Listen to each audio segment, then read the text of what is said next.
Good morning all of you. मैं Rajneesh Sharma Konark coaching institute में आपका बहुत बहुत स्वागत करता हूं। आज यहां पर जैसा कि मैंने पिछले किसी वीडियो में बताया होगा, अगर आपने पूरी वीडियोस देखी होंगी तो मैंने ग्रुप्स पे भी बता दिया था कि हम जितना भी सिलेबस अभी हमने पिछले महीने से किया है, लगभग 1 महीना से प्लस हो गया जब से हमने कोर्स को स्टार्ट किया था, और जितना भी कोर्स अब तक हमने किया है उस सभी कोर्स का हम आज से रिवीजन करने वाले हैं। यहाँ पर हम किसी चैप्टर वाइज नहीं करेंगे, बल्कि 3-3, 4-4 चैप्टर्स को हमने यहाँ पर शामिल किया हुआ है। तो यहाँ से हम रिवीजन करने वाले हैं। तो जितने भी लोग ऐसे हैं जिनको ये मौका नहीं मिला था कि वो उस समय ऑनलाइन क्लास नहीं ले पाए थे या हॉस्टल ज्वाइन नहीं कर पाए थे, ऐसे लोगों के पास एक बार मौका है। हमने आज से ही रिवीजन स्टार्ट किया है और ये रिवीजन बहुत ज़्यादा टाइम तो नहीं चलेगा। बस ये है कि अगर आप अच्छे से करेंगे तो मैं 1 हफ्ते के अंदर सारा रिवीजन, बहुत अच्छे अच्छे क्वेश्चंस आपके सामने भी रखूँगा, बहुत अच्छी PDF भी आपको दूंगा, एक अच्छे तरीके से आप तैयारी कर पाएंगे। तो मतलब एक ये मौका मैंने उन लोगों को दिया है, जैसे आपकी डेट आ गई है जेल पुलिस के एग्ज़ाम की 19-20 दिसंबर, सबको पता चल चुका होगा। तो आप लोगों के लिए मैंने ये मौका दिया है कि हमने यहीं पर जितना वर्क कर लिया था वहीं पर रुकने के बाद, जो लोग पहले से सो रहे थे, नहीं जागे थे, उन्होंने ऑनलाइन क्लास नहीं ली थी, जो हमारी क्लासेस रहती हैं पेड क्लास, उसको नहीं लिया था, तो उनके पास एक मौका है अभी वो सारी चीज़ें कवर करने के लिए। 1 हफ्ते में या थोड़ा ज़्यादा भी टाइम लगेगा तो भी देख लेंगे, लेकिन बहुत अच्छे क्वेश्चंस का कलेक्शन। आज पहली क्लास है, आज से मैंने स्टार्ट किया और 18 क्वेश्चन आपको यहाँ से मिलने वाले हैं। और इसी तरह से 18 से लेकर के 25 तक के क्वेश्चंस हम डेली आपको हर इसमें देंगे। इसके अलावा हम रीजनिंग की भी प्रैक्टिस करेंगे, हिंदी की भी प्रैक्टिस करेंगे। जो भी PDF रहेंगी उनके थ्रू हम यहाँ पर तैयारी करेंगे, ऑब्जेक्टिव टाइप क्वेश्चंस को करेंगे। तो यहाँ पर मैं स्टार्ट करने वाला हूँ, जैसे मैंने लिखा हुआ है कि अंक गणित प्रैक्टिस सेट 1, ठीक है। तो पहला सेट है यहाँ पर, और हम कितने करेंगे अभी मैं नहीं बता रहा हूँ। जहाँ मुझे लगेगा कि बहुत सारे क्वेश्चंस हमने कवर कर लिए हैं, जिस पैटर्न के क्वेश्चंस आते हैं, तो वहाँ तक हम चलेंगे। और ठीक है, फिर आप में से जो भी चैनल पर नया है, चैनल को सब्सक्राइब कर लीजिए, बेल आइकन को प्रेस कर लीजिए, जिससे आपको सारे नोटिफिकेशन समय से मिलते रहें। तो यहाँ हमारा एक पहला क्वेश्चन हमारे सामने है, और देखिए ये क्वेश्चन क्या है। 3 क्रमागत सम पूर्णांकों का योग। हर टाइप का प्रश्न मिलेगा, 3 से 4 चैप्टर्स के इसमें क्वेश्चंस जो हैं वो शामिल किए गए हैं। तो इसी तरह से आपको पर डे मिलता रहेगा। और जो लोग हमारे पेड क्लास वाले बच्चे हैं, उन लोगों को मैंने एक दूसरा मौका ये दिया है कि यही सारी चीज़ें हम सबसे पहले उनको एक PDF के थ्रू देंगे। वो उस टाइमिंग में, जो टाइम हम यहाँ से डिसाइड करेंगे, आपको पता चल जाएगा, उस टाइम में सभी लोग इसको करेंगे पहले सॉल्व, जैसा कि मैं सभी लोगों को सेंड कर चुका हूँ इस वीडियो को अपलोड करने से पहले। तो ये सारे क्वेश्चंस वो लोग करेंगे, और करने के बाद जब ये क्वेश्चंस वो सॉल्व कर लेंगे, उनके सामने कोई समस्या आएगी। कई बार ऐसा हो सकता है कि आपके सवाल को करने का मेथड और हमारे सवाल को करने के मेथड में डिफरेंस होगा। तो यहाँ पर हम डिटेल में भी पढ़ाएंगे, जिन बच्चों को समझ में नहीं आता है उनके हिसाब से, लेकिन साथ ही साथ ये भी बताएंगे कि इसको हम बहुत जल्दी भी कैसे कर सकते हैं। चलिए, तो पहला प्रश्न है हमारा, 3 क्रमागत सम पूर्णांकों का योग 54 है, और इनमें सबसे छोटा पूर्णांक क्या है। एकदम इजी मेथड मैंने आपको पहले बताया हुआ है। सम पूर्णांक बोल रहा है, योगफल बोल रहा है, तो 3 से डिवाइड कर देंगे यहाँ पर, और 3 से डिवाइड करने पर 18 आएगा, और 18 होगा इसका एवरेज, यानी कि तीनों में से जो बीच की संख्या होगी वो कितनी हो जाएगी, 18 हो जाएगी। और इसने पूछा है कि सबसे छोटा पूर्णांक बताइए, तो 18 से पहले कौन सा सम आता है, बस आपको ये बताना है। बिल्कुल भी समय नहीं लगेगा, 1-2 सेकंड मुश्किल से, और इतनी देर में तो आप गोला काला करके आगे बढ़ भी जाओगे, ठीक है। तो इस तरह से प्रश्न देखिए, सारे आए हुए ही इस तरह के प्रश्न आते हैं, वही चीजें हमने यहाँ पर रखी हैं। एक और अगला प्रश्न है यहाँ पर, और देखिए इस प्रश्न को हम कई तरीके से कर सकते हैं। जैसे कोई ये सोचेगा कि 2 संख्याओं में अंतर 5 है, तो x - y बराबर 5 और उनका गुणनफल बराबर है 336। ये बिल्कुल ठीक है, कोई दिक्कत नहीं है। यहाँ से आप x का मान 336/22 लिख सकते हो, और y की वैल्यू यहाँ पर पुट कर दो आप, ठीक है, 336/22, ठीक है। x की वैल्यू अगर आप पुट करोगे 336/22, कोई दिक्कत नहीं है, सवाल हो जाएगा, लेकिन 2 से 3-4 मिनट तक ले जाएगा, क्योंकि यहाँ से क्वाड्रेटिक इक्वेशन बनेगी, द्विघात समीकरण बनेगी। आप इसे कर सकते हो, लेकिन मुझे नहीं लगता कि एग्जाम में कभी ऐसे करना चाहिए, ठीक है। तो नहीं करना चाहिए, तो छोड़ देते हैं फिर इसको। सवाल को देखिए, समझ आपको आनी चाहिए कि कौन से सवाल को हम किस तरह से कर सकते हैं, और इसको समझने के लिए ज़्यादा टाइम नहीं लगना चाहिए, ठीक है। देखिए, सिलेक्शन होने के लिए ये बहुत ज़रूरी होता है कि आप सिंपल क्वेश्चन, जो सिंपल तरीके से हो सकता है, आप उस पर टाइम ना लें, ठीक है। अगर आप सिंपल क्वेश्चन पे टाइम लेते हैं तो इसका मतलब है कि आप अपना टाइम खराब कर रहे हैं। ऐसी कंडीशन में आपके आते हुए क्वेश्चन सिंपल सा हिंदी लास्ट वाला, इस तरह की कुछ चीज़ें छूट जाती हैं, तो आप घर आकर के बोलते हैं कि ये तो हम कर सकते थे लेकिन टाइम कम पड़ गया, तो उसका कोई मायने नहीं रखता, बस सिलेक्शन नहीं हुआ तो नहीं हुआ। तो देखिए यहाँ पर हम इसको कैसे करेंगे, दो संख्याओं में 5 का अंतर है, ठीक है, गुणनफल 336 है, बिल्कुल ठीक है, तो उन संख्याओं का योग कितना है। अब देखिए अगर हमने माना कि योग इतना है, उसने क्या बोला भाई 5 का अंतर है, एक काम करो इसमें से 5 घटा लो, मैंने पहले बताया है ये तरीका, लेकिन जिसको भी नहीं आता इन चीजों को नोट करें, ध्यान रखें कि हमें किस सवाल को कैसे करना है। आप जिस समय वीडियो देख रहे हैं आप उस समय हेडफोन लगाइए, कहीं एकांत में जाके बैठ जाइए, मोबाइल सामने रख लीजिए, कॉपी कलम अपने साथ रखिए और स्टडी स्टार्ट करिए। तो देखिए मैंने क्या मेथड बताया था, सवाल देखते ही आपको समझ में आना चाहिए कि ये सवाल इस तरह से हम कर सकते हैं। 5 का अंतर, तो सबसे पहले 5 घटा दिया, सबसे पहले हमने यहां से 5 घटा दिया और 5 घटाने के बाद यहां बचेगा 16, 16 को आधा करेंगे 8 और 8 में जोड़ेंगे 5, 13। ये वो दो संख्याएं हो सकती हैं जिन दोनों का योगफल 21 है और इन दोनों का अंतर 5 है, ये हमने यहां से फाइंड किया। लेकिन 13 8 104 होता है भाई, 336 नहीं होता, थोड़ी सी बड़ी संख्या देखते हैं। चलिए हमने अगली संख्या को ट्राई किया और इस संख्या को जब हमने ट्राई किया तो इसमें से 5 घटाया, कितना बचेगा 32, 32 को आधा किया 16 और 16 5 1 हो जाएगी 21, ठीक है। डिफरेंस को पहले घटा लेंगे। ध्यान करिए जब आयु वाला सवाल हमने पढ़ाया तो उसमें माताजी और पिताजी के आयु का अंतर 7 वर्ष था, ठीक है। ध्यान रखा करें जब सारी क्लासेस आप रेगुलर देख रहे हैं तो एक एक चीज आपको पता होनी चाहिए। मैंने कब इस तरह की चीज बताई थी, वहां मैंने ये तरीका आपको बताया, एक सवाल में और भी बताया है। तो अब देखिए इन दोनों का अगर हम गुणा करेंगे तो 336 आ जाएगा, सीधा सीधा दिखाई दे रहा है, 6 कम 6 हो जाएगा और 21 ढाई 210 होता है, 21 छक्का कुछ ऐसे ही 126, ठीक है। तो यहां से आपका आंसर बन जाएगा, ठीक है, 126 हो गया, 126 210 बराबर 336। तो इसमें क्या है कि मैं आपको बोल रहा हूं, बता रहा हूं, तो थोड़ा सा टाइम लग जाता है, लेकिन यहां पर हमें एक नजर में देखेंगे कि हाँ भाई इन दोनों का तो इतना मल्टीप्लाई आ ही जाएगा, ठीक है। तो आंसर हमारा यहां से हो जाएगा। हालांकि अगर हम और आगे चेक करें तो देखिए 28, अगर हम 5 घटाएंगे तो 23 बचेगा, 23 को हम आधा आधा नहीं कर सकते, पूर्णांक नहीं बनेंगे, तो आंसर ये नहीं हो सकता।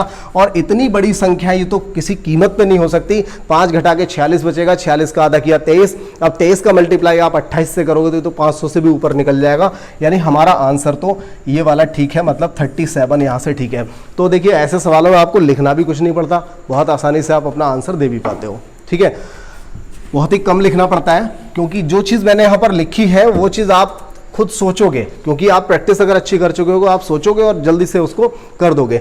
अब देखिए इस तरह के जो 2-3 प्रश्न आते हैं, हम इसी एक्सरसाइज की जो हमारी सीरीज अब स्टार्ट हुई है प्रैक्टिस की, इसी में हम हर टाइप का सवाल ले लेंगे। मैं यहाँ पर इस क्लास को बड़ा नहीं करूँगा, जितनी छोटी जैसी भी क्लास बनने वाली है, आज पहली क्लास बनने दीजिए। इस टाइप के 3 तरह के सवाल बनते हैं, उन हर टाइप का सवाल हम एक ना एक क्लास में शामिल कर लेंगे, जरूर करेंगे, ठीक है। यदि किसी संख्या के 80% को 80 में जोड़ा जाता है तो स्वयं संख्या मिल जाती है, ठीक है। 80% को, अब देखिए किसी संख्या के 80% को हम क्या करते हैं 80 में जोड़ देते हैं तो संख्या वही मिल जाती है, मतलब x मिल जाता है, ठीक है। अगर संख्या x थी तो x यहां पर मिल जाता है। तो अब देखिए यहां से बचेगा 4/5 और 80 को ऐसे ही रहने दीजिए। इस x से इधर ले जाकर 4x/5 को घटा दीजिए, तो x में से अगर हम 4x/5 घटाएंगे तो यहां से क्या बचेगा x/5, ठीक है। 5 एकम 5x, 5x से 4x गया तो x/5, ठीक है। यहां 80 हो गया, इनका मल्टीप्लाई कर दीजिए, x बराबर 8 पंजे 40 यानी कि 400 आपका आंसर यहां से हो जाएगा, ठीक है। आपको कई लोगों को ध्यान आ रहा होगा, मैंने एक सवाल ऐसा पहले कराया था जिसमें कहा था कि किसी संख्या के 80% से 80 घटाने पर 80 प्राप्त होता है। वो भी लगभग इसी तरह का सवाल है, लेकिन वो पर्टिकुलर है, उसका हमेशा आंसर कितना आता है 200 आंसर आता है। जो लोग समझ रहे हैं मेरी बात, अच्छी बात है, नहीं समझ पा रहे हैं किसी नेक्स्ट क्लास का इंतजार करिए, नेक्स्ट प्रैक्टिस सेट का, जिसमें हम हर हालत में ऐसे सवालों को रखेंगे, ठीक है। और जो सवाल मैंने बोला था वही सवाल यूपीएसआई में भी आ चुका है एक बार। तो इस सवाल को हमने कैसे किया एक बार फिर से देख लेते हैं। किसी संख्या के 80% में 80 जोड़ने पर x यानी कि वही संख्या प्राप्त हो जाती है, ये सवाल था, ठीक है। अब x का मान निकालना था, जो काम आप आसानी से कर सकते हो, ठीक है। तो आगे बढ़ते हैं फिर अगले सवाल की ओर। आपकी एग्जाम डेट आ चुकी है, तो ऐसी कंडीशन में मुझे लगता है सभी लोगों को सीरियस हो जाना चाहिए पढ़ाई के लिए।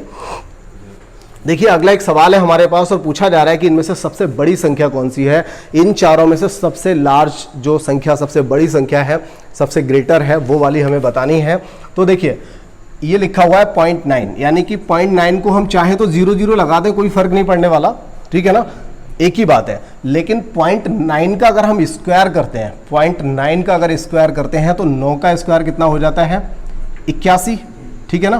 तो डबल डिजिट में लिखते हैं इसको 81, उधर हमने उसको 90 लिखा, 9 के बाद दशमलव है तो यहां पर कितने के बाद आएगा 2 के बाद आएगा, मतलब एक अंक के बाद है तो 2 के बाद आ जाएगा, ठीक है। इसके बाद देखिए 0.9 दिया हुआ है। अब 0.9 का वर्गमूल मैंने आपको कई बार बताया हुआ है, 0.9 का वर्गमूल क्या आता है 94 आता है, 948 या 946 आता है, कई बार बता दिया है। अब 9 का बार, 9 के बार का मतलब क्या है 9999 आता रहेगा यहां पर, ठीक है। तो इन सब में सबसे बड़ा कौन सा हो गया, सबसे बड़ा हुआ लास्ट वाला, यानी कि ये वाली जो संख्या है ये हमें कहां मिलेगी, डी नंबर पे हमें यहां पर दिखाई दे रही है, ठीक है। तो ये सवाल एकदम इजी सवाल था, कुछ ऐसा नहीं था। देखिए इसको 90 मान लीजिए, ये 81 रह गया, छोटा हो गया, ये तो ये लगभग 0.94 हो जाता है, हमें पता है, और ये 999, तो हमें कुछ करना ही नहीं था कायदे में, तो इसको ऐसे ही आंसर रख देना था। लेकिन अगर मैं सारे सवालों पे ऐसे ही आगे बढ़ जाऊंगा तो फिर फायदा नहीं होगा कोई, आपको समझ में नहीं आएगा, इसलिए यहां पर बता दिया, ठीक है। एकदम सिंपल था, कोई ऐसी संख्या नहीं थी जिसे हमें लिखना पड़े या हम इसे कैलकुलेट करें, ठीक है। काफी इजी प्रश्न था, अच्छा था। देखिए अगला सवाल क्या है कि किसी आदमी ने 100 अंगूर 5 दिन में खाए, बिल्कुल ठीक है। आगे कह रहा है उसने प्रत्येक दिन उससे पहले दिन की तुलना में 6 अंगूर अधिक खाए, तो बताइए उसने पहले दिन कितने अंगूर खाए।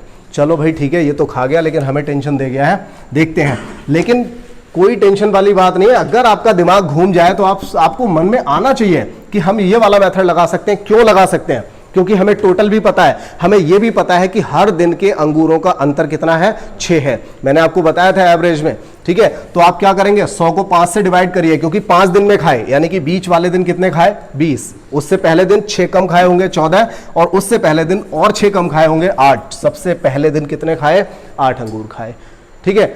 हालांकि आप इसको पहले दिन x खाए, अगले दिन x+6 खाए, उसके अगले दिन x+12 खाए, ऐसे भी कर सकते हो, लेकिन उस तरह से जब करोगे तो थोड़ा सा बड़ा हो जाएगा, लिखना पड़ेगा। लेकिन यहां पर ये जो सवाल है ना, अगर इस तरीके से आपने कर लिया तो आपको कभी भी लिखने की जरूरत ही नहीं पड़ेगी, आप डायरेक्ट कर सकते हो, ठीक है। चलिए किसका है,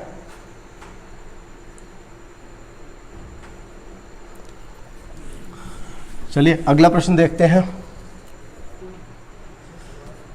अगला प्रश्न क्या है यहां पर। देखिए अगला एक क्वेश्चन है, देखिए ये जो प्रश्न आपके सामने लिखा हुआ है, ये प्रश्न भी कई तरीके से कई बार पूछा गया है, यूपी टेट से लेकर के और कई एग्जाम्स में भी इस तरह का प्रश्न आने लगा है और ऐसा प्रश्न आपको मिल जाता है।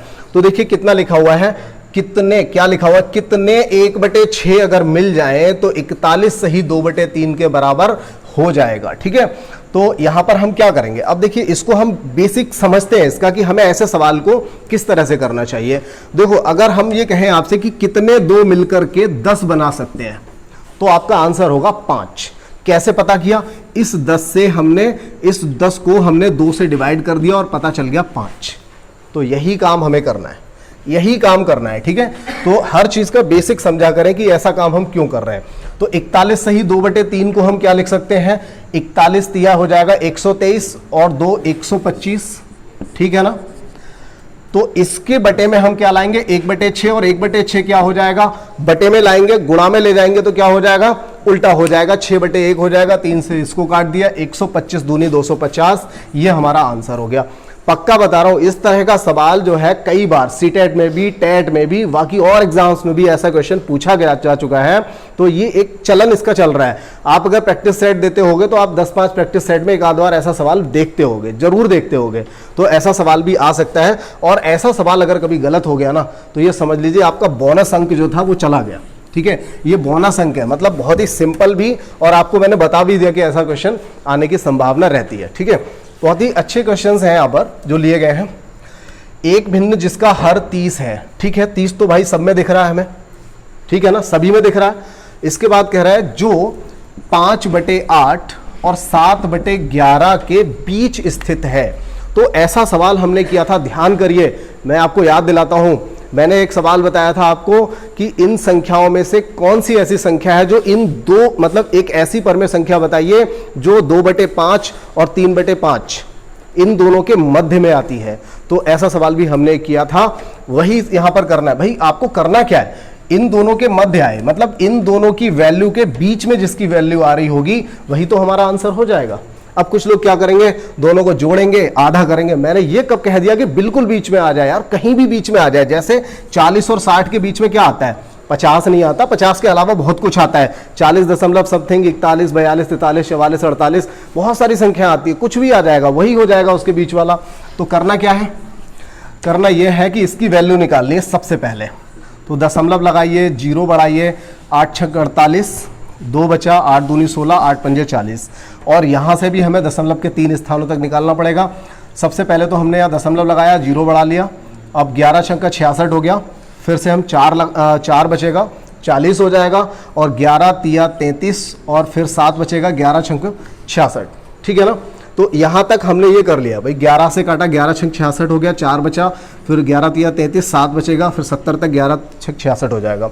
यानी कि 625 और 636 के बीच में जिसकी भी वैल्यू आ जाएगी वही हमारा आंसर है। एकदम सिंपल सी बात हो गई। आप इन चारों में से सॉल्व करोगे, और सॉल्व करने के बाद आपको सिर्फ ये देखना है, ऐसा 3 अंकों तक आपको चेक करना पड़ेगा। बस आपको ये देखना है कि किसकी वैल्यू इतनी आएगी। अब एक बात देखो, बहुत ही सिंपल सी बात, इस आंसर को चेक मत करना। क्यों नहीं करना भाई, ये इसलिए नहीं करना क्योंकि ये 2/3 है, और 2/3 का मतलब 0.6666, बस यही होता है। ठीक है, तो 6666 की अगर हम बात करेंगे तो ये इससे भी ऊपर चला जाएगा, मतलब इनसे बड़ा है, इसे चेक नहीं करेंगे। अच्छा, ये 18/30 भी बहुत आसान लग रहा है, 3/5 यानी तो 0.600 हो गया। ठीक है ना। कुछ संख्या जब सिंपल सी है तो उनको करिए ना, दशमलव लगाइए, जीरो बढ़ाइए, 5 छक्का 30, 600 हो गया। ये भी नहीं हो सकता, तो फिर बचा कौन सा, एक ये बता 7/10 ये बचा हुआ है जिसका मान 0.7 हो गया। तो आंसर हमारा क्या हो जाएगा, बस ये आंसर हो जाएगा। ठीक है, तो मेन चीज ये नहीं है कि कौन सा सवाल आप कर लेते हो, लेकिन तरीका क्या है आपका करने का, उसे आप कितनी जल्दी कर पा रहे हो, ये मेन बात होती है आपके एग्जाम के लिए, क्वालिफाई करने के लिए। अगला क्वेश्चन है हमारे सामने, बहुत ही बेहतरीन प्रश्न है। देखिए, मैं कई बुक से आपको ये प्रश्न देने की कोशिश करता हूं, और उम्मीद है मुझे कि ऐसे वाले जो प्रश्न हैं, सेम प्रश्न आपका, एक आध ही प्रश्न भले ही ऐसा आएगा जो बिल्कुल एज इट इज आपने कहीं देखा होगा, अदरवाइज आपको सवाल मुश्किल से मिला होगा। ठीक है, तो ऐसे प्रश्नों को मैं लाने की कोशिश कर रहा हूं जिससे आप एकदम, मतलब आपका माइंड आपको यूज करना ही पड़े। ठीक है, तो अच्छा सवाल है। देखिए, एक कार्यालय में 108 मेजें हैं। ठीक है, 108 मेज, क्या करना है, एक साइड में लिख लिया। 132 कुर्सियां हैं, लिखना बहुत जरूरी भी नहीं था, हम वहां भी काट सकते थे। उसने कहा है इनमें से 1/6 मेजें और 1/4 कुर्सियां टूट जाती हैं। ठीक है, अगर इसमें से 1/6 टूटा, देखिए हम जानते हैं 18 छक्का 108 होता है, 18 टूट गई तो बची कितनी, 90। भाई हमने ये निकाल लिया, बची कितनी, इसका 1/6, भाई 108 का 1/6 निकालेंगे, 18 आएगा। 18 टूट गई, 108 में से अगर 18 टूट गई है तो कितनी बची हैं, 90 बची। ठीक है, 90 हो गई। इसके अब देखिए आगे की बात कर लेते हैं। ये कह रहा है इसकी 1/4, अब इसकी 1/4 यानी 4 से काटेंगे तो 4 तिया 12, 4 तिया 12, 33 टूट गई। 132 से अगर 33 टूट गई तो कितनी बची, 99। क्या रहा है आगे, तो उस कार्यालय में प्रत्येक को एक मेज एक कुर्सी की आवश्यकता अनुसार कितने लोग कार्य कर सकते हैं। तो यहां पर मेजें हैं 90, कुर्सियां हैं 99। ठीक है, एक मेज एक कुर्सी हर व्यक्ति को देनी है तो कितने लोग काम कर सकते हैं, 90 लोग काम करेंगे। बाकी की 9 बची हुई कुर्सियां जो है ना वो मिलने वालों को छोड़ दो। ठीक है ना, 90 लोग काम करेंगे क्योंकि एक कुर्सी एक मेज ने देनी पड़ेगी। बाकी की जो 9 बची हुई है ना उनको या तो कबाड़े में डालो या मिलने वालों को छोड़ दो। ठीक है ना, जो भी आते हैं काम करने वाले फिलहाल यही है, क्योंकि अगर हम 99 को देंगे तो भाई उनको हम मेज कहां से लाएंगे। तो मेज और कुर्सी जो हमारे पास अवेलेबल है वो कितनी है, जो दोनों का पेयर है, पेयर के बाद जो बच रहा है उसे बचने दीजिए। ठीक है ना, तो जो पेयर है, पेयर तो हमारे पास 90 ही बन पा रहे हैं ना, तो हमारा आंसर क्या रहेगा, यहां पर 90 रहेगा। ठीक है, इतने लोग काम कर पाएंगे। चलिए और आगे बढ़ते हैं। नीचे दी गई संख्याएं, ठीक है, सबसे बड़ी संख्या कौन सी है। देखिए ये तो 0.9 है तो है, चाहे तो 90 डबल डिजिट में लिखना है तो लिख सकते हो। इसे हम 0.99 लिख सकते हैं डबल डिजिट में, अगर डबल डिजिट लिख रहे हैं तो, और ये डबल डिजिट ऑलरेडी है। और इसको हम क्या लिख सकते हैं, 09। अगर डबल डिजिट की बात करें तो हम आगे 9999 लिख सकते हैं, लेकिन डबल डिजिट में हम सिर्फ 09 छोड़ सकते हैं इसको, ठीक है। सबसे बड़ी पूछिए, इससे बड़ी तो ये हो जाएगी, क्योंकि ये सिर्फ 0 9 है और ये 9 के बाद भी बार लगा हुआ है, मतलब 9999 ये चलता रहेगा, तो ये इससे बड़ी ये हो गई। और सबसे बड़ी इनमें से कौन सी हो जाएगी, सबसे बड़ी कौन सी हो जाएगी, 0.99, ये 99 है, ये 90 है और ये 09 और ये 09 है, ठीक है ना। तो सबसे बड़ा आपका आंसर ये हो जाएगा। क्लियर, बढ़ते हैं आगे। अगला एक प्रश्न और आया, निम्नलिखित को, हर टाइप के प्रश्न को ले लेंगे यहां पर, ठीक है। छोटा बड़ा हर टाइप का प्रश्न ले लिया जाएगा, कोई भी सेट हल्का रहेगा कोई भारी रहेगा, मतलब थोड़ा सा हार्ड हो जाएगा, लेकिन हर टाइप के प्रश्न को हम यहां पर ले लेंगे। निम्नलिखित को अवरोही क्रम में व्यवस्थित करो, निम्नलिखित को अवरोही क्रम में व्यवस्थित करो। अब देखिए यहां पर 4 ऑप्शंस दिए होते हैं, लेकिन हमारा ऑप्शंस का यूज यहां पर ऐसे नहीं होता।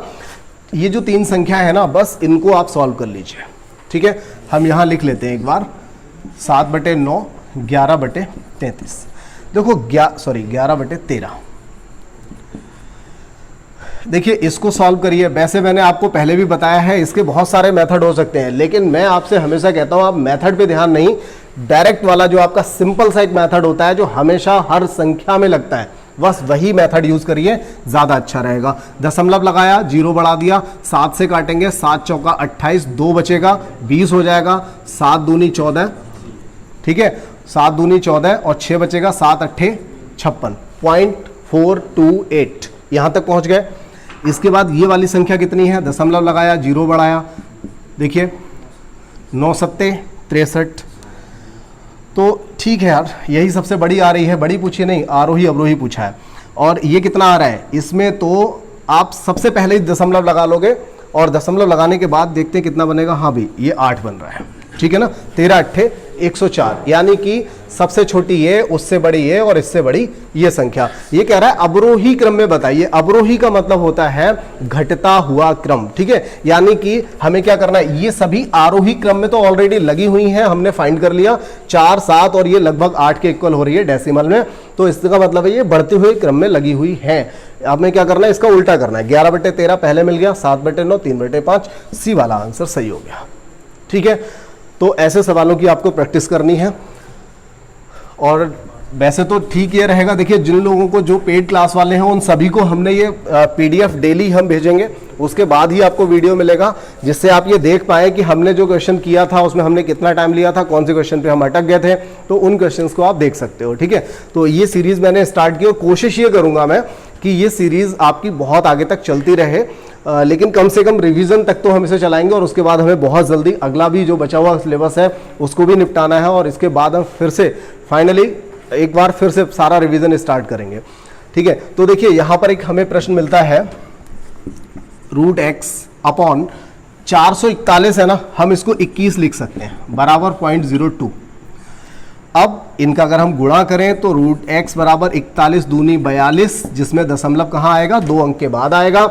ये वाला रूट जो है अगर हटा देंगे तो इधर जाके स्क्वायर हो जाएगा। 42 का स्क्वायर 1764 आपको सबको पता है, लेकिन 2 के बाद दशमलव है तो 4 के बाद आएगा, ठीक है। 42 का स्क्वायर भाई मैंने पहले रटवा दिया ना, 40 तक के रटवा दिए। दूसरा मेथड मैंने बता दिया था, 50 से 8 कम है, 8 का 64, 50 से 8 कम है, 8 का 64, और 25 से क्या करना है, 8 घटा लेना है तो 17, ठीक है। तो ये मेथड आपको आता है। चलिए हम और अगले प्रश्न की ओर बढ़ते हैं। वह छोटी से छोटी संख्या जिसे 63,520 में से घटाने पर एक पूर्ण वर्ग संख्या बन जाती है, ठीक है। हमें क्या करना है, इस संख्या से ऐसी कौन सी छोटी संख्या घटा दी जाए। अब तक हमने आपको पढ़ाया, हमने ये सवाल अभी रिसेंटली नहीं पढ़ाया है इस तरह का, अभी हम इसमें बता रहे हैं, और इस तरह का एक नहीं 2 प्रश्न हमने यहाँ पर शामिल किए हुए हैं। तो आप लोगों को हमने बताया था कि किससे गुणा करें या किससे भाग करें, बहुत जल्दी बताया था, थोड़े दिन पहले, 4-6 दिन पहले हमने घनमूल वर्गमूल में बताया था। लेकिन यहाँ पर हम क्या पढ़ने वाले हैं कि इसमें से क्या घटाएं और या फिर क्या जोड़ें, ठीक है। अब एक बात समझिए आप, सपोज कीजिए हम इसमें से 14 घटाते हैं तो बचेगा 0.6, कितना बचेगा, 0.6 बचेगा लास्ट में। 16 घटाते हैं तो 0.4 आएगा, ठीक है। 15 घटा दिया तो 0.5 आएगा, और 18 घटा दिया तो 0.2 आएगा। देखो भाई, 0-2 जिसके लास्ट में आ जाए वर्ग बन नहीं सकता, 2 जिसके लास्ट में आ जाए कभी वर्ग नहीं हो सकता। ठीक है, 0-5 आपने इतने सारे वर्ग रट लिए, 40 तक आपने रट लिए, 1000 तक के मैंने आपको करा दिए ट्रिक से। ठीक है, कहीं आपको 0-5 मिला? नहीं मिला, तो फिर ये भी नहीं हो सकता। 0-6 मिला? कहीं नहीं मिला, आंसर क्या होगा? 16। ठीक है, लेकिन यहां पर इसमें हम सिर्फ यहीं पे नहीं छोड़ने वाले, इसका जो बड़ा मेथड है वो भी हम यहां पर जरूर बताएंगे, क्योंकि कंफ्यूजन हो जाता है। और हमने अगला ही क्वेश्चन यहां पर और रखा हुआ है इसी क्लास में, इसी प्रैक्टिस सेट में, जिसमें कंफ्यूजन होगा। ठीक है, जिसमें आप ऑप्शन से नहीं बता सकते। ये तो तब बात हुई जब हमने यहां पर निकाला तो एक ही ऑप्शन ऐसा आया, लेकिन अगर 2-2 ऑप्शन ऐसे आ गए तो फिर क्या करोगे? वहीं पे दिक्कत आ जाएगी। तो ऐसी कंडीशन में हमने यहां पर बड़ा मेथड भी जरूर बताना है। इसमें हम बता देते हैं इस वाले प्रश्न में, अगले प्रश्न में नहीं बताएंगे। ठीक है, तो वहां पर आप कर लीजिएगा। चलिए, 63,520, इसमें एक ही मेथड है इसका, वो है भाग विधि वाला। ये काम करना ही पड़ेगा इस सवाल के लिए, जिसमें आपको ये बताना है। लेकिन देखिए, स्किप मत कीजिए अगर आप लोग इस समय वीडियो देख रहे हैं, क्योंकि यहां पर भी मैं कुछ ना कुछ तो इंपॉर्टेंट बात जरूर बताऊंगा, क्योंकि एक ही सवाल में मुझे घटाने और जोड़ने वाली दोनों ही बातें बतानी है। तो उसको हम यहां पर लेके चलते हैं। कई लोग अलग मेथड से करते हैं, लेकिन मैं आपको बताऊंगा एक अलग मेथड होगा, यूनिक मेथड होगा। ठीक है, कोशिश करिए कि आप अच्छे से इसको पढ़ें। देखिए, हर मेथड में कोशिश यही करता हूं कि जो बेटर होता है मेरे हिसाब से वही मेथड, मैं दो मेथड का इसीलिए जिक्र करता हूं, कोई किसी को अच्छा लगता है, कोई मेथड किसी को अच्छा लगता है। देखिए, अब जब हम इसका भाग विधि से वर्गमूल निकालते हैं तो हम इस साइड से जोड़े बनाते हैं, राइट साइड से जोड़े बनाते हैं, और पहली जो संख्या है इसको हम भाग देना शुरू करते हैं। ये 6ठी क्लास का काम, मैं आपको 7वीं क्लास का मैं यहां समझा रहा हूं, सुन लीजिए। 2 दूनी 4, यहां 4 आ जाएगा, तो 6 से 4 गया। देखिए, जितना यहां आएगा उतना यहां आता है। वैसे ज्यादातर लोगों को पता होगा, लेकिन फिर भी थोड़ा सा झेल लीजिए मुझे 1-2 मिनट जो मैं बता रहा हूं, कुछ बच्चों का भला भी हो जाएगा इसमें। 2 और 2 दूनी 4 हो गया, यहां से बचा 2, 35। पूरा हमें जोड़ा ऊपर से लेना होता है, हमने 35 ले लिया, 35 ले लिया। अब 2 और 2 4 यहां पर हम जोड़ के लिख देते हैं। ठीक है, फिर क्या करते हैं भाई, फिर हम ये करते हैं, जितना यहां लिखना है उतना ही यहां लिखना है, और इससे कुछ कम रहना चाहिए। ठीक है, तो हम फिर से भाग लगाएंगे। अब मान लीजिए हमने 1 लिखा, यहां भी 1, तो 41 से कम 41 आएगा, ये तो बहुत छोटा रह गया। फिर हम देखेंगे लगभग ये 40 का कितना गुना है, तो ये 40 का लगभग 5-6 गुना तो लग रहा है। तो एक काम करते हैं, फिर 5 गुना डालते हैं यहां पर। 45 पंजे 225 हुआ, कितना बचा? 10। और ये वाला 20 का जो जोड़ा है यार, ये भी इसको यहां पर ले ही लेते हैं। ठीक है, जब इसको हमने लिया, अब क्या करते हैं, 45 में ये वाला 5 जोड़ते हैं। कई लोग इसमें 25 भी जोड़ सकते हैं, गलत कर सकते हैं। 45 और 5 कितना हुआ? 50। ठीक है, फिर 50 में यहां कितना लिखें? अगर हम यहां 1 लिखते हैं तो यहां भी 1 लिखना पड़ेगा, तो यहां 2 लिखेंगे। 502 दूनी हो जाएगा 1004, और 1020 से यहां पर कितना घटा रहे हैं?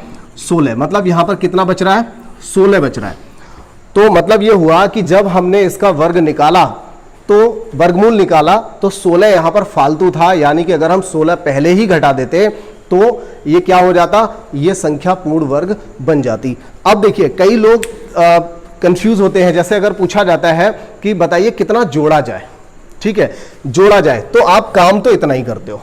ठीक है, आपको लगता है कि यहां पर 16 बच गया है, फिर आप ये फाइंड कर पाते हो कि इसका जो आंसर आया वो 252, और जो 16 आया है दशमलव लगा के कुछ ना कुछ तो और आएगा, मतलब 252 पॉइंट समथिंग आएगा। ये चीज आप, मतलब अगर हम इसको एक्यूरेट निकालते हैं तब, तो कई लोग क्या करते हैं इसमें, वो ये करते हैं 252 आया तो फिर कितना जोड़ें कि वर्ग बन जाए, तो ये समझ में आ जाता है कि अगली जो संख्या होगी वो संख्या 253 का वर्ग होगी, और कई लोग 253 का वर्ग निकालने की कोशिश करते हैं। ठीक है, 253 का वर्ग निकालने की कोशिश करते हैं, और उसमें से फिर इस संख्या को घटाते हैं, तब जाके आंसर मिलता है। लेकिन ऐसी कंडीशन में आपको क्या करना चाहिए वो समझ लीजिए। आपको क्या करना चाहिए, आपने यहां तक का वर्ग किया, ठीक है ना।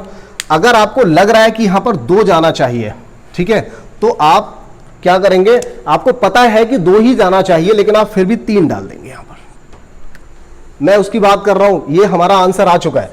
मैं बात कर रहा हूं कि जब यह पूछा जाए कि कितना जोड़े, तो आपको पता है कि यहां पर 2 आएगा, लेकिन फिर भी लास्ट वाला भागफल कितना डालेंगे? 1 एक्स्ट्रा डालेंगे, और जैसे ही डालेंगे इन दोनों का मल्टीप्लाई करेंगे, तो 1020 से ये जितना ज्यादा आएगा समझ लो वही जोड़ना पड़ेगा।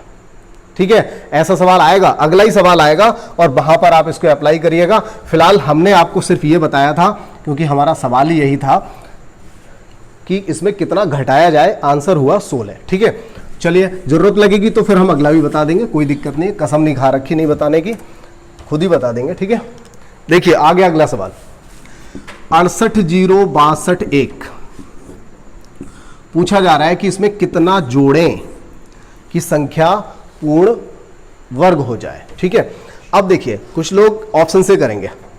21 में कितना जोड़ें, देखिए भाई ये जो है ना, इसके आंसर्स यहाँ पे गलत नोट हो गए हैं। आंसर यहाँ पर सारे के सारे आंसर गलत हैं क्योंकि शायद ये पिछले कोई आंसर कॉपी हो गए हैं।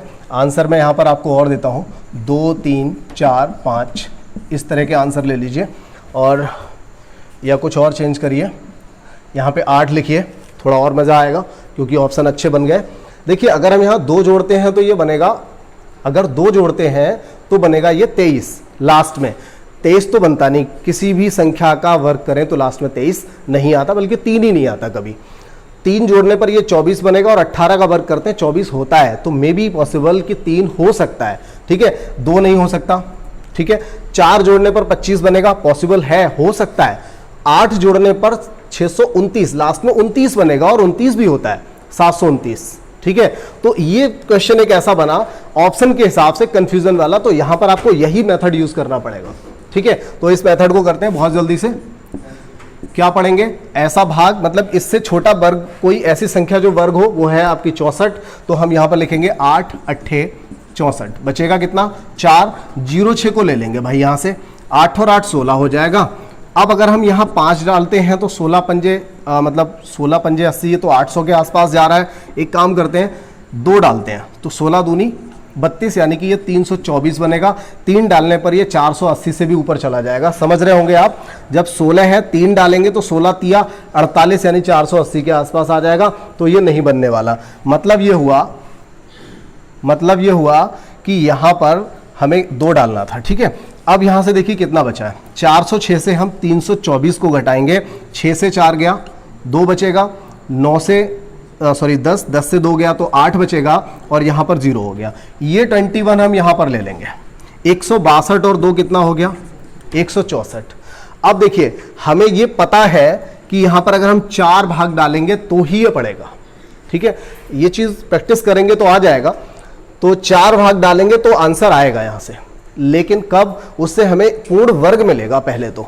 ठीक है, लेकिन हमसे पूछा गया कितना जोड़ें, तो हम क्या करेंगे, जानबूझ के, हमें पता है ना 4 जाना चाहिए, लेकिन हम क्या करेंगे 5 डालेंगे। यहां पर 5 डालेंगे तो यहां पर आ जाएगा 82 25, और हमें पता चल जाएगा कि ये तो 5 और जोड़ना पड़ेगा तब ये पूर्ण वर्ग बन पाएगा, 4 जोड़ना पड़ेगा। ठीक है, तो इन दोनों का डिफरेंस 4 आया, मतलब 4 और जोड़ना पड़ेगा, तो आंसर हमारा ये वाला हो जाएगा। इसके सारे आंसर गलत थे, 4 वाला आंसर इसमें सही हो जाएगा। ठीक है, कंफर्म हो गया। ठीक है, उम्मीद है मुझे ऐसे आप नहीं भूलोगे इस तरह के सवालों को, और आपको जहां भी मिलते हैं ऐसे सवाल उनको करिए, सॉल्व किया करें। भाई अब तक तो सो ही रहे थे ना, इसीलिए ध्यान नहीं दे रहे हैं, लेकिन अब एग्जाम सामने आ गया है और प्राइवेट नौकरियां, सारी नौकरियां प्राइवेट होने वाली हैं, तो आपके पास जो भी फॉर्म पड़ा हुआ है, क्योंकि आगे फॉर्म पढ़ेंगे नहीं, तो जो भी फॉर्म पड़ा हुआ है वही आपके पास आखिरी मौका है। उनकी संविदा वाली जॉब का क्या मेथड रहेगा पता नहीं, जब भी होगा तब पता चलेगा, लेकिन फिलहाल आपके सामने जो मौका है वो सरकारी नौकरी पकड़ने का एक मौका है। जबरदस्त लड़ाई होने वाली है इस बार, हर व्यक्ति सुधर चुका है। आप अगर नहीं सुधरे हो तो थोड़े पीछे हो, जल्दी से सुधर जाओ, बात बन जाएगी। चलिए अगला सवाल, वह संख्या जिसे √3 + 2 के साथ गुणा करें तो ये बन जाए। ठीक है, एक काम करते हैं भाई, वह संख्या हो गई x, जिसको हम गुणा किसके साथ कर दें, √3 + √2, और क्या बन जाएगा √12 + 18, यानी x बराबर, और हमें फाइनली करना क्या था, इस संख्या के बटे में ये संख्या रखनी थी, यही तो करना था, √3 + √2। तो एक काम करिए, यहां से कुछ कॉमन लेने की कोशिश करिए, आ जाएगा। क्या आएगा, इसको हम क्या लिख सकते हैं, इसको हम लिख सकते हैं 6 दूनी 12। ठीक है, तो √6 गुणा √2 ये लिख सकते हैं। ठीक है, और इसे 6 गुणा 3, ठीक है, मतलब 6 तिया 18 और इसको हमने लिख दिया 6 दूनी 12 और बटे में क्या रहा √3 प्लस √2, ठीक है। ऊपर से क्या होगा, दोनों जगह से √6 को हम यहाँ पे कॉमन ले लेंगे। जब √6 कॉमन लेंगे तो क्या बचेगा √2 प्लस √3 और बटे में आ जाएगा √3 प्लस √2 और इससे ये कट जाएंगे, हमारा आंसर हो जाएगा सी वाला यानी कि √6, ठीक है। इसके और भी आंसर बन सकते थे, लेकिन यहाँ पर जब हम कैलकुलेट करते ये भी हो सकता था इसको हम 4 तिया 12 लिखें, ठीक है, 4 को बाहर निकालें, ये भी पॉसिबल था। और इसको हम 9 दूनी 12 लिखते, 9 दूनी 18 हो जाता, तो यहाँ से 9 बाहर आता 3, लेकिन √2 आता है अंदर, कितना आता √2 और √3 आता है, यानी कि जो हम कॉमन लेते फिर हमारा आंसर इनमें से कोई भी मैच नहीं करता, ठीक है। तो हमें आगे और बढ़ाने के बाद हमारा आंसर ये आ पाता, ठीक है। चलिए क्लियर हो गया होगा। करनी का एक छोटा सा सवाल था। अगला देखिए, ये भी बहुत अच्छा सवाल है, क्योंकि अगर ये कभी भी आता है इस टाइप का प्रश्न तो एक मेथड हमेशा कामयाब रहेगा, आप कर पाओगे। क्या है, √6 मतलब करनी घात 6 है और यहाँ पर सिर्फ √2 है, यहाँ पर 4 है और मैं यहीं पर लिख लेता हूँ, इधर दिखाई तो दे रहा होगा यहाँ तक, ठीक है, यहीं पर लिख लेते हैं हम, ठीक है। तो अब इनमें से पूछा है सबसे बड़ी कौन सी है। अब देखिए ऐसी कंडीशन में आपको एक बात ये समझनी है, √2 दिया है मतलब यहाँ पर कितना लिखा है 2 लिखा हुआ है। अब हम क्या करते हैं, ऊपर जो भी करनी घात लिखी हुई है इन सभी का एलसीएम लेते हैं, ठीक है। तो एलसीएम यहाँ से कितना आ जाएगा 4, 6, 2 और 3 का एलसीएम क्या आएगा 12 आएगा। तो एक काम करते हैं, इसको 12 बनाते हैं, 4 से गुणा करना पड़ेगा तो फिर अंदर भी 4 से गुणा करना पड़ेगा। यहाँ 12 बनाने के लिए 6 से गुणा तो अंदर भी 6 से गुणा, हिसाब तो बराबर करना है ना। यहाँ पर 2 से गुणा तो अंदर भी 2 से, यहाँ 3 से तो अंदर 3 से। अब देखिए सभी की करनी घात बराबर है, सभी की करनी घात बराबर हो चुकी है। ये हो गया 125, ये वाला हो गया 9, ये हुआ 2 की घात 6, 2 की घात 6 का मतलब 64 और 4 की घात 4, 4 की घात 4 कितना हो जाएगा 256, ठीक है। तो अब आपके सामने सारी वैल्यूज यहां पर है, आप बता सकते हो सबसे बड़ी कौन सी है 256, यानी कि ये वाली संख्या। कौन सी वाली संख्या, ये संख्या, ठीक है ना, 4 वाला जिसपे 3 करनी घात लगी हुई है, 4 अंदर है, ठीक है। तो आपका ये आंसर फाइनल हो गया। ऐसा कभी भी कोई प्रश्न आता है, वो आपसे छोटा पूछ सकता है, बड़ा पूछ सकता है, आरोही क्रम अवरोही क्रम कुछ भी पूछेगा, आप बता दोगे। ये बिल्कुल उसी टाइप का है जैसा आप भिन्न वाला सवाल करते हो, उसी टाइप का तो है ये, ठीक है, कर सकते हैं ना। चलिए और आगे देखते हैं। इसमें 18 क्वेश्चन है, बस 3 क्वेश्चन और बचे हुए हैं, थोड़ा सा धैर्य और रखिए, बहुत जल्दी होने वाला है। 2 संख्याओं का योगफल, ये बहुत अच्छा सवाल है। 2 संख्याओं का योगफल 84 है तथा मासा 12 है। ऐसी संख्याओं के कुल युग्मों की संख्या कितनी है, जोड़े आपको बताने हैं। तो देखिए मासा कितना है 12, आप एक संख्या मानिए 12x, एक संख्या 12y और दोनों का योगफल कह रहा है तो योगफल बराबर लिख दीजिए, गुणनफल कह रहा होता तो गुणनफल बराबर लिख दीजिए, अंतर कह रहा होता तो अंतर बराबर लिख दीजिए, जैसा कह रहा है वो लिख दीजिए। अब ये बिल्कुल पक्की बात है कि 12 कॉमन आ ही जाएगा और ये भी बिल्कुल पक्की बात है कि 12 से ये कट भी जाएगा 100%, कोई ऐसा सवाल नहीं बनेगा जिसमें ना कटे। तो x + y बराबर कितना हो गया 7। अब इनकी वैल्यू क्या हो सकती है भाई, 1 और 6 बराबर भी 7 हो सकता है, ठीक है ना। 2 और 5 इधर बढ़ते जाइए, इधर घटते जाइए, 3 और 4 हो सकता है, इधर बढ़ेंगे 4 और इधर आएंगे 3, तो 3 4 4 3 यानी कि रिपीट होने लगा। एक कंडीशन ऐसी आती है लगभग मिडिल में पहुंचने के बाद ये रिपीट होने लगते हैं, तो वहीं पे रुक जाइए। अब देखिए कोई ऐसी संख्या तो नहीं है जो आपस में कट रही है, दोनों आपस में नहीं कट रही है, ये भी नहीं ये भी नहीं, यानी कि 3 जोड़े हो गए, ठीक है। अगर इसमें से कोई संख्या ऐसी आ जाती जैसे 2 और 6 तो ये आपस में कटने वाली है, उस संख्या को हम हटा देते हैं यहां से, ठीक है। तो यहां पर 3 संख्याएं, 3 जोड़े मतलब पॉसिबल हैं, इस तरह के बन सकते हैं जिनका योगफल 24 आ सकता है और उनका मासा 12 हो सकता है। ऐसे 3 जोड़े बन सकते हैं, ठीक है। तो फिर और आगे बढ़ते हैं। इंपॉर्टेंट क्वेश्चन है इस टाइप का दूसरा, यहां पर योगफल आपने कर लिया, कोई दूसरे टाइप का हम अगली फिर क्लास में किसी में देखेंगे। अलग अलग टाइप के प्रश्न आपको मिलते रहेंगे। देखिए अगला जो प्रश्न है, 4 अंकों की सबसे बड़ी संख्या जो संख्याओं 12, 18, 24 और 28 में से प्रत्येक से विभाजित होती है कौन सी होगी। तो देखिए, एक तो इसका मेथड ये है कि आप इनमें से सबसे बड़ी संख्या को इनसे काट के देख लो, ठीक है। लेकिन भाई काट के तब देखना जो 24, 18, 12 और 28 के पहाड़े आते हों। अगर पहाड़े नहीं आते हो, मतलब मेरा है कि यहाँ पर संख्या छोटी हो तो काटना आसान होता है, संख्या जब बड़ी बड़ी होती है तो काटना मुश्किल होता है। तो अगर आप ओरल काट सको तो काटना, नहीं काट सको तो इसका मेथड मैं आपको बताता हूं क्या मेथड होता है। देखते हैं अगला प्रश्न क्या है। अगला प्रश्न तो फिर से वही आ गया जो हम पीछे कर चुके हैं, उसी टाइप का है। फिलहाल इस सवाल को हम कर लेते हैं, ठीक है। अगर एक जैसे होते तो मैं दो में से कोई एक ही सवाल करता है। यहाँ पर 4 अंकों की सबसे बड़ी संख्या की बात कर रहा है, जो संख्या इन चारों में से प्रत्येक से कट जाए। तो सबसे पहले हम एक ऐसी संख्या निकाल लेते हैं जो इन चारों से कटने वाली हो, ठीक है, यानी कि इनका लासा, ठीक है। जो इन सबसे कटने वाली है वो इनका क्या होगा, लासा होगा, ठीक है। तो देखिए 12, 18, 24 और 28, यहां तक तो 72 आ रहा है, लेकिन देखते हैं आगे कितना आएगा।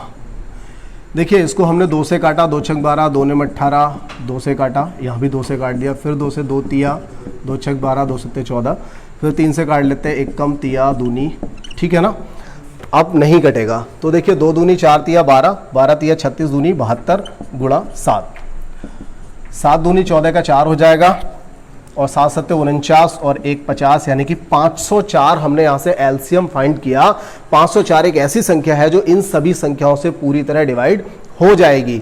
अब देखिए अगर डिवाइड हो जाएगी तो फिर हमें एक ऐसी संख्या बतानी है जो इससे कट जाए और 4 अंकों की सबसे बड़ी संख्या हो। तो सबसे बड़ी संख्या हम एक उठा लेते हैं। हम सभी लोग जानते हैं कि सबसे बड़ी संख्या 4 अंकों की 4 बार 9 लिखने पर मिलती है, उसको हम 504 से भाग लगा देते हैं, ठीक है।